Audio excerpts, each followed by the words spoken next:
Ada reaksi lain datang juga dari anggota DPR Komisi 7 Mulyanto dari fraksi PKS yang mengatakan tidak ada dasar hukum yang bisa melegalkan opsi Ketua Dewan Pengarah BPIP Megawati Soekarno Putri menduduki jabatan Ketua Dewan Pengarah BRIN. Lanjut dijelaskan Undang-Undang Nomor 11 Tahun 2011 tentang Sistem Nasional Ilmu Pengetahuan dan Teknologi (Sisnas-Iptek) juga tidak memberikan legalitas Ketua Dewan Pengarah BPIP otomatis menjabat Ketua Dewan Pengarah BRIN. Dalam pasal 5 huruf A Undang-Undang Sisnas-Iptek sendiri berbunyi menjadi landasan dalam perencanaan pembangunan nasional di segala bidang kehidupan yang berpedoman pada haluan ideologi Pancasila. Lanjut dikatakan pasal 5 huruf A tersebut bersifat normatif sebagai dasar filosofis pembuatan regulasi yang harus senantiasa bersandar pada Pancasila. Tidak ada kalimat dalam undang-undang tersebut yang menyatakan Kepala BPIP boleh menjadi Dewan Pengarah BRIN. Mulyanto juga menegaskan bahwa membuat jabatan Dewan Pengarah BRIN juga tidak tepat dari segi rasionalitas. Valerie Patin dan Giles Pitors melalui tulisannya yang berjudul Who Are the Political Parties Ideas Factories menjelaskan bahwa lembaga penelitian penting untuk memberi saran dan kebijakan. Patin dan Pitors menjelaskan lembaga penelitian di negara seperti Amerika Serikat, Kanada, dan Jepang terbebas dari ideologi dan kepentingan politik tertentu sehingga mempengaruhi kualitas analisa dan produk itu sendiri. Pendapat-pendapat tersebut di atas kemudian diluruskan oleh Kepala BRIN yang baru dilantik, yaitu Laksana Trihandoko. Pak Laksana menjelaskan bahwa BRIN akan memiliki Dewan Pengarah. Ketua Dewan Pengarah BRIN akan dijabat oleh Ketua Dewan Pengarah BPIP sebagai ex officio. Yang menjabat Ketua Dewan Pengarah BPIP sekarang adalah Ibu Megawati Soekarno Putri. Jadi, otomatis Ketua Dewan Pengarah BRIN adalah ex officio Ketua Dewan Pengarah BPIP. Karena Perpres tidak mengatur nama. Jadi, yang diatur bukan orangnya, tapi ex officio jabatan. Jadi nanti siapapun yang menjadi Dewan Pengarah BPIP akan menjadi Ketua Dewan Pengarah BRIN. Lanjut Pak Laksana menjelaskan mengapa Ketua Dewan Pengarah BRIN dirangkap oleh Ketua Dewan Pengarah BPIP. Menurut Pak Laksana, secara filosofis Indonesia berlandaskan ideologi Pancasila. Namun saat ini ada paradigma bahwa Indonesia juga harus dikelola berbasis ilmu pengetahuan. Fungsi pengetahuan negara berbasis ilmu pengetahuan inilah yang diemban oleh BRIN. Namun saat ini ada badan yang ditugaskan menjaga agar pengelolaan bangsa tidak melebar dari Pancasila adalah BPIP. Sehingga lanjut Pak Laksana, wajar jika Ketua Dewan Pengarah BRIN diemban oleh Ketua Dewan Pengarah BPIP. Oke, kita masuk ke 5 masalah riset di Indonesia. Menyangkut riset di Indonesia memang memiliki masalah yang pelik, sehingga tidak memiliki andil yang signifikan dalam mendukung dan memberi warna pada pencapaian pembangunan nasional. Pada tahun 2017, Dirjen Penguatan Riset dan Pengembangan Kemenristek dan Pendidikan Tinggi, Muhammad Dimyati, mengatakan bahwa ada 5 masalah riset di Indonesia, yaitu 1. SDM serta sarana dan prasarana yang minim. Sebagai contoh, di Indonesia, 1 juta penduduk hanya memiliki 171 peneliti, dibandingkan dengan Korea Selatan 8.000 peneliti. Yang kedua, manajemen riset. Apa yang dilakukan penelitian kerap kali tidak sejalan dengan kemauan industri, sehingga hasilnya tidak bisa ditangkap oleh industri.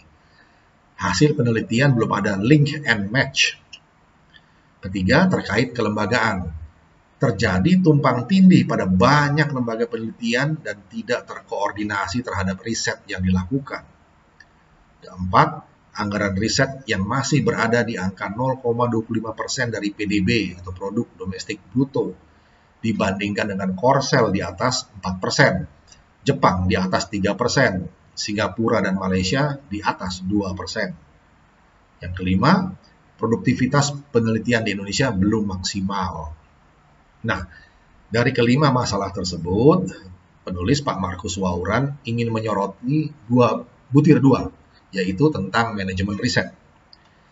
Sinyalemen yang menyatakan bahwa penelitian tidak sejalan dengan kemauan industri memang fakta dan sudah terjadi sejak Orde Baru. Untuk mencapai masyarakat adil dan makmur berdasarkan Pancasila sesuai amanat konstitusi, maka peran industri sangat vital dan menentukan. Karena perannya yang sangat vital dan menentukan tersebut, maka industri harus dibangun dan dikembangkan secara kokoh dan kuat sehingga memberi andil yang besar bagi terwujudnya program pembangunan nasional. Untuk itu, industri harus didorong kemampuannya untuk menghasilkan produk, barang, dan atau jasa yang mampu bersaing dengan dunia luar, baik segi kualitas maupun harganya, sekaligus mampu bertahan, tegak, survive, jika terjadi krisis. Untuk mewujudkan industri seperti ini, maka peran penelitian sangat penting dan mendasar. Jika ini terwujud, maka kemandirian bangsa yang diamanatkan oleh Presiden RI pertama, Insinyur Soekarno, akan terwujud dan akan berkembang menjadi bangsa yang kokoh, kuat, disegani, dihormati, dan diperhitungkan bangsa lain. Dalam kenyataan, ini tidak terjadi. Industri atau produk yang menguasai hajat hidup orang banyak pun tidak berkembang, seperti beras, gula, garam, dan lain-lain. Fakta kita harus impor, sedang potensi dalam negeri begitu besar. Produk-produk dari teknologi maju mayoritas kita impor. Jika kita siapkan suatu dana penelitian untuk membangun teknologi yang mengolah air laut menjadi garam dengan kualitas terbaik, maka kita akan menjadi eksportir garam yang handal. Demikian pula dengan beras. Kita bisa kembangkan penelitian untuk hasilkan bibit-bibit unggul padi, seperti yang dihasilkan Batan dengan teknologi nuklir, dengan produksi yang berlipat ganda, sehingga kita bisa mengurangi impor, malah kita bisa ekspor. Demikian pula dengan industri maju lainnya seperti produk kapal laut, pesawat terbang, mobil, senjata, energi, dan lain-lain. Jika ada sinergi antara industri dengan dunia penelitian, Indonesia mampu melakukannya. Mengapa ini terjadi? Sudah jadi rahasia umum karena ada konspirasi orang dalam dan luar. Populer saat ini disebut mafia, untuk membuat Indonesia terus bergantung pada produk luar negeri, karena ada keuntungan besar yang diraih mereka. Contoh konkret yang sedang hangat-hangatnya terjadi perdebatan di masyarakat tentang vaksin Nusantara dan teknologi cuci otak kreasi dari Dr. Terawan. Prestasi yang dicapai ini dirasakan masyarakat yang menjadi kebanggaan bangsa.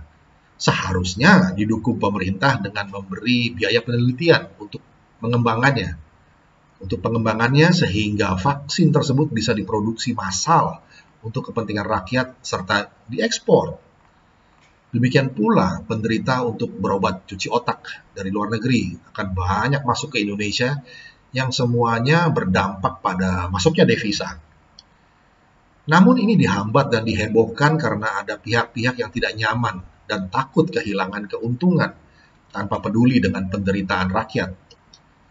Bertolak dari hal-hal tersebut di atas, maka jabatan Ketua Dewan Pengarah BPIP ex officio menjadi Ketua Dewan Pengarah BRIN yang dijabat oleh Ibu Megawati Soekarno Putri bagi penulis, yaitu Pak Markus Wauran, adalah tepat karena kebutuhan real saat ini.